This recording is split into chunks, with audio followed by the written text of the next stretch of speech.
கயிறா வச்சு கடைவாங்க. பார்க்கடலை கடையும் பொழுது வாசி அந்த பாம்பானது ரொம்ப உடல் வருந்தி இருக்கு. அந்த உடல் நலம் பெறணும் அப்படின்னு சிவபெருமான ஆராதனை செய்து அதனுடைய துன்பத்தை போக்கிக்கிட்ட தலம் இந்த தலம். வாகை மரத்துக்கு அடியில் நாகம் ஒரு புற்றுல குடிகொண்டிருக்கு. அந்த தலத்துக்கு நாகம் குடிகொண்டிருந்த தலம் வந்து புற்றூர் அப்படின்னு அழைக்கப்படுது. பாண்டவர்கள்லாம் வனவாசம் வந்த சமயத்தில் அர்ஜுனன் தீர்த்த யாத்திரை மேற்கொள்கிறாரு.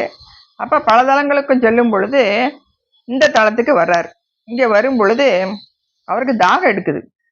அப்போ இறைவன் ஒரு வயோதிகராக தோன்றி ஒரு தண்டத்தை அவர் கையில் கொடுத்து இந்த வாகை மரத்தடியில் ஊன்றா நல்ல நீர் கிடைக்கும் அப்படின்னு சொல்லி சொல்கிறாரு. அதே மாதிரி அர்ஜுனனும் தன்கிட்ட இருந்த வாழை அந்த வயதான இருந்த இறைவன்கிட்ட கொடுத்துட்டு நீர் அருந்துற தண்ணியெல்லாம் அருந்திட்டு திரும்பி